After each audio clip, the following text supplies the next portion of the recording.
할렐루야. 오늘은 6월 14일 월요일입니다. 오늘 우리에게 주신 하나님의 말씀은 잠언 23장 17절 18절의 말씀입니다. 내 마음으로 죄인의 형통을 부러워하지 말고 항상 여호와를 경외하라. 정령이 내 장래가 있겠고 내 소망이 끊어지지 아니하리라. 아멘. 우리는 이따금 신앙생활을 하면서 자기 멋대로 죄를 지으며 살아가는 이들이 떵떵거리며 형통하게 살아가는 모습을 보면서 이해가 되지 않을 때가 있습니다. 왜냐하면 하나님께서 왜 그런 죄인들을 가만두실까라고 하는 그런 생각을 할 때가 있기 때문입니다. 죄인들은 온갖 음모와 술수 또한 폭력을 가해가며 성공을 추구합니다. 그리고 그 많은 사람들이 그들의 형통을 보고 또 부러워하죠. 그러나 지혜자는 분명히 말하길 그들의 형통함은 하나님의 시간의 선상에 있어 아주 잠깐이며 오히려 하나님을 경외하며 살아가는 사람의 삶이 미래를 보장받고 앞으로의 영원한 영생을 추구하게 될 것이라고 말하고 있습니다. 그렇기 때문에 오늘 잠언에서도 여호와를 경외하는 삶에 대해서 강조하고 있는 것이죠.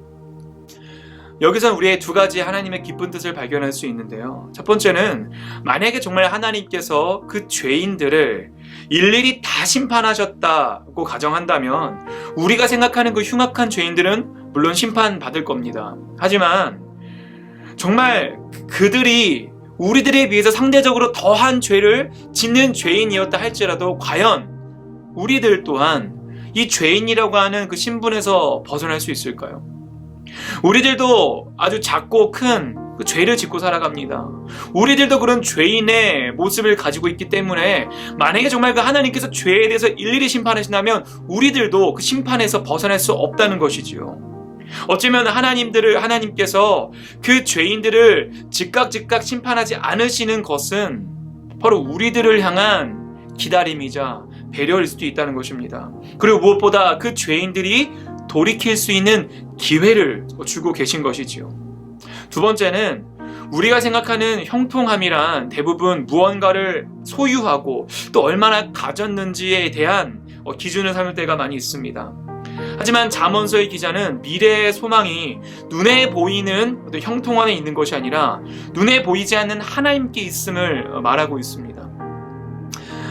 옛말에 이런 말이 있는데요. 권불10년이요 화무 11홍이라 라는 말이 있습니다. 이 말의 뜻은 서슬퍼런 새도가의 권세도 결코 사라지지 않을 것 같은 꽃의 아름다움도 영원히 지속되지 않는다는 뜻입니다.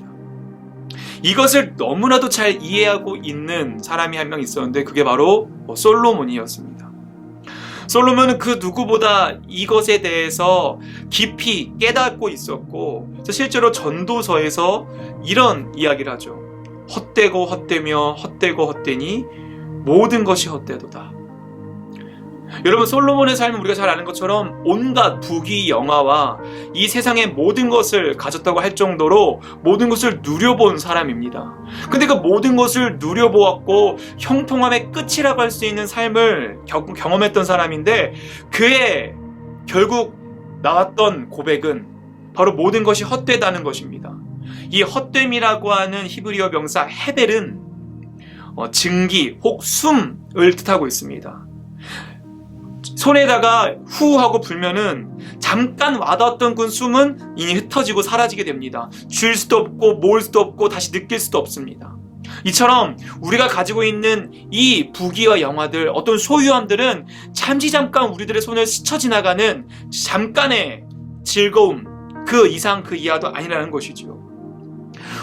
잠언서의 기자는 자신이 누렸던 모든 부와 권력들이 한번 불고 나면 짧은 순간 사라지는 그런 아주 숨과 같은 짧은 즐거움에 불과하다고 말하고 있습니다. 그렇기 때문에 오늘 이 잠언서를 통해서 이 잠언의 기자는 탐욕이나 일시적인 쾌락에 자신의 인생을 허비하지 말라고 말하고 있는 것이죠. 성경은 계속해서 우리에게 말하길 바로 하나님은 우리의 생수의 근원이 되신다고 말하고 있습니다. 여러분, 이 생수의 근원이란 헬라어로 끊임없이 솟아나는 샘물을 말합니다. 그런데 사람들은 자꾸 스스로 그 웅덩이를 팝니다. 왜 팔까요? 내 힘으로 내가 그 웅덩이를 파서 그 생수를 발견할 수 있다고 믿기 때문입니다. 하지만 성경은 말하길 사람이 파고 있는 그 웅덩이는 이미 터진 웅덩이라고 말을 합니다. 여러분, 터진 웅덩이의 특징은 뭡니까? 어느 정도 파면은 물기가 발견됩니다. 왜요? 한 번 물이 있었던 곳이니까, 터졌던 곳이니까. 그렇기 때문에 그 잠깐의 물이 있는 것을 보고 어떤 헛된 희망을 가지고 계속해서 파내려갑니다. 하지만 이미 터진 웅덩이기에 그 끝에 결코 생수는 나오지 않는다는 것이지요. 그게 마치 우리 인간의 죄인의 삶과 같다고 말하고 있습니다. 하지만 진짜 믿음의 사람은 생수의 근원이신, 터진 웅덩이를 파는 것이 아니라 생수의 근원이신 하나님을 의지하고 주님께 그 생수의 근원을 구하는 삶이 바로 지혜로운 자요 믿음의 사람이라고 말하고 있는 것입니다. 이사야 58장을 보면 이런 말씀이 있습니다. 여호와가 너를 항상 인도하여 메마른 곳에서도 내 영혼을 만족하게 하며 내 뼈를 견고하게 하리니 너는 물된 동산 같겠고 물이 끊어지지 아니하는 샘 같을 것이라. 아멘. 이건 무슨 말일까요? 우리의 삶이 아무리 메마른 곳일지라도, 광야 같을지라도 그것 가운데 우리가 주님과 함께하면 주님께서 우리의 생수의 근원 되시기에 우리는 목마르지 않을 수 있다는 겁니다. 내 영혼이 목마른 이유는 우리의 삶이 광야 속에 있기 때문이 아닙니다. 비록 광야에 있을지라도 목마르지 않을 수 있다는 것이에요. 바로 물된 동산 되시는 주님이 우리와 함께 하실 때 우리는 어떤 상황과 환경 속에서도 목마르지 않을 수 있게 됩니다. 사랑하는 성도 여러분, 이 세상에 헛된 것을 구하지 마시기 바랍니다. 이 세상에 주는 즐거움은 물론 우리에게 즐거움을 가져다 줍니다. 하지만 그것은 잠깐이요. 우리가 주님께로 나아가고 주님을 의지할 때 비로소 우리는 사라지지 않고 메마르지 않는 영원한 생수의 강이 우리에게 주어질 줄 믿습니다.